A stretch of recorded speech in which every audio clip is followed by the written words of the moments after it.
So some other fun news. The artist, Hunter Biden, he's an artist, Charlie. Yeah, that's just not the first thing I referred to. He's an artist. His art is worth like $500,000 a painting, which I read a thing that I think he's in a lawsuit right now with like a eviction or something where the guy's complaining that Hunter Biden tried to pay him with his own artwork. And he goes, now that he's been pardoned, is this pardoned? So he's literally going like, hey, I'm owed rent here. Like, did that get federally pardoned by the president? Biden pardoned his son in a grand way. That is great. Like he would like do the blow pen thing. He go on the canvas, and then you're like, hey, look at this Jackson Pollock type stuff, right? Hey, you like it? And people, all these like Ukrainian and Chinese nationals were like, I like it so much. What is it? $500,000, $1 million? Yeah, here you go. Cash. And it's like, oh, that's cool.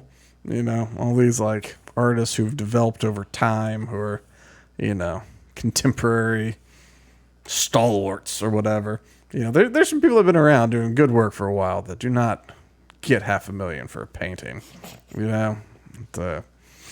Anyway, St. Pete actually is the home of one of them, a fellow named Stackhouse. He does some really cool stuff. He has been doing it for decades. But you can get his paintings for under $500,000.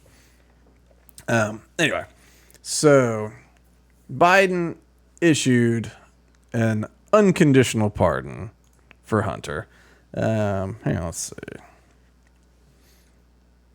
President Joe Biden, other elements of his administration have managed to evade the legal consequences meted out to Americans of other political stripes. Biden apparently figures his son should be afforded the blah, blah, blah. After repeatedly vowing he would not do so, and just months after declaring without qualification, no one is above the law. I'm sorry. He said, Biden issued a full and unconditional pardon for his son, Hunter Biden. The pardon gives Hunter a pass on any crimes committed between January 1st, 2014 and December 1st, 2024. You could do nearly a year of crime? No. A decade. 11 years of crime. Yep, I'm an idiot. No, it's like they say 10 years, but it's from January to December. This 11-year window of clemency not only lets him off the hook for his felony conviction on gun charges and for his felony tax offenses, but also conveniently overlaps with the Biden's scandalous dealings with the Ukrainian company Burisma, where Hunter was appointed director in 2014, as well as with the communist state-linked organization CEFC China Energy and other questionable foreign entities. Brazen, unprecedented. Biden said, I'm satisfied that I'm not going to do anything. That's what he said in June. I said I'd abide by the jury decision. I will do that, and I will not pardon him. That was in June. I will not pardon him. And then on Sunday, day after Kash Patel became the FBI director, Biden signed the pardon. And this was his excuse. These charges in this case came about only after several of my political opponents in Congress instigated them to attack me and oppose my election. No reasonable person who looks at the facts of Hunter's cases can reach any other conclusion than Hunter was singled out only because he's my son, and that's wrong. There's been an effort to break Hunter, who has been 5.5 years sober. When? No. When? No. I just watched a video of him the other day tweaking, and Joe's just trying to ignore it, and Joe is just smiling, trying to ignore it. 5.5 years sober. Come on, don't just lie to us. If he would have said, they found coke in the White House. How? I know. If they said 18 months, I'd be like, all right. They said something like that, I'd be like, all right, yeah, maybe 18 months. All right. Yeah, come on. Even in the face of unrelenting attacks and selective prosecution and trying to break Hunter, they've tried to break me. Jack. And there's no reason to believe it'll stop here. Enough is enough. According to Biden, his son, who okay, this is a little bit of color added to it. According to Biden, his son, who had an affair with his dead brother's wife, that did happen, initially refused to acknowledge and then attempted to avoid paying child support for the daughter he sired with a former stripper, used illicit substances that would land other Americans in prison, crack, enriched himself abroad using his family brand, and allegedly engaged in an international influence peddling scheme with his father. Allegedly. Yeah. So, all right. So the crazy thing about this part, and we can help this They out. call it a miscarriage of justice. Yeah. I love it. Yeah, that was what Hunter was hoping with that stripper, was a little miscarriage for justice. So Biden issues this pardon that says all crimes for this 11-year period, those that he has pled guilty to, that he did, because he pled guilty to them. He said, I was on drugs and now I'm sober and I forgot to pay my taxes. And they said, well, after you sobered up, did you pay your taxes? He said, no, but I'll pay them now. Well, don't get me wrong. Taxes are stupid, you know? And the gun charge is stupid. Like, who cares? But he pled guilty to these things. Like, did it come to be because there was political pressure after the laptop came out? Yes. That being said, would any other human being in the United States who didn't pay millions of dollars in taxes, would they have been investigated? Yes. Yes, that's just equal justice, you know? But the biggest problem is the open-endedness of anything else that occurred during those 11 years. If he strangled some hookers. Yeah, like, what don't we know?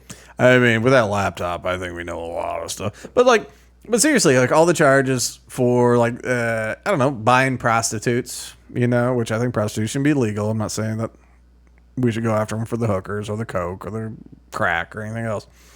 But currently, all those things are technically illegal. And so it's like, all right, well, those are covered.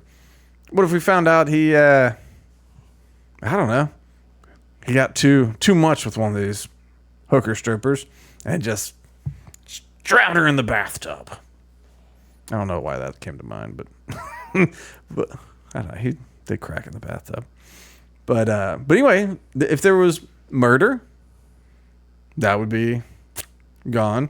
There was questionable things about his niece. His niece did not always feel comfortable with Hunter, her uncle / mother's boyfriend, because he would walk around in the nude or in his underpants or whatever, and like there's text messages about it.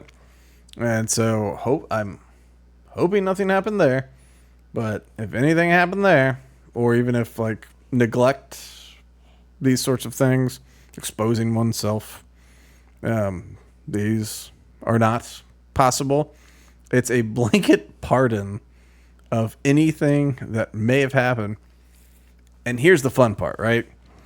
A federal judge who's over one of these cases, Hunter's lawyer submitted something being like, hey, let's dismiss it because, like, look at this thing that Joe Biden said. They did not include the pardon itself. I don't know if the pardon has been signed and all that. Like, Biden said, I want to pardon him. But Hunter's legal team didn't have a copy of the pardon, which you would think if anybody is going to get a copy pretty quick, it's going to be the president's son. So they just said, hey, look at this. Biden said so. And so the judge basically said, like, you know, show me the pardon. And obviously I'm going to listen to it. But there's some constitutional problems with this pardon. Like, for one, he signed it on December 1st. And it says it covers through December 1st, right? So if he signed it at noon, theoretically, that means Hunter has from noon to midnight to just kill, just smoke crack and kill and buy hookers and do it on the lawn. Maybe kill CEOs of healthcare companies. If he's so inclined. Let's look at the picture. No, but it is one of those things where you can't You can't pardon somebody in the future. Like, even if it's just a couple hours, like, you can't do that. Is it the longest span pardon given? It has to be. Most people are saying they haven't seen anything this broad since Gerald Ford pardoned Richard Nixon. But that was not for a period of 11 years. It was just saying, like, hey, let's move on. And possibly because the CIA and FBI want to get rid of Nixon, and Gerald Ford was never voted into office. He became president without ever being elected. Spiro Agnew was the VP on the Richard Nixon ticket, and then he got kicked out for corruption stuff, which I'm gonna have to look into that some more. But he resigned or whatever, got kicked out for that. And then Gerald Ford was picked, and then suddenly, and he was very friendly with the deep state or with the military industrial complex, but all the same. And then suddenly Nixon's got to go. And this man who's never been on a ticket, he's president. Wild. It's just wild. So anyway. But that was the last time there was this broad of a pardon. So it seems like you shouldn't be able to do that. So I am going to run for president. Yeah, it really sets the precedent. Yeah, I think we're going to have to start this. I think I'm going to start at the Florida House, I run on eliminating the gas tax, by the way. Perfect. Yep, both at the user fee and the fees that are for the pumps and all that stuff. We're gonna save a lot of money. For real, I might do that. I'm gonna work my way up. I want to become president. I'm gonna pardon everyone I can think of for their entire lives. Man, I got some ideas right now. Just wait till it's actually realistic. Let's not get crazy. I'm gonna just be like, all right, you're pardoned for everything, and like depending on how things go, how much this is abused, if it goes in the future, pardon into the future. At least myself. Wouldn't that be fun? I pardon myself for my entire life. For my entire life, I am above the law. Signed, President Frank. If that was actually legally possible, Kraft pardons Frank Kraft, yeah. And that would be like literally if I wrote my own pardon for my entire life, that would be the last sentence. I am above the law. Signed, Frank. That's great. Anyway, vote for me and I'll set you free. If you enjoyed that segment from the Loaded Talk podcast, please click below for the full episode and consider liking and subscribing. As always, you can go to loadedtalk.com to follow all things Loaded Talk.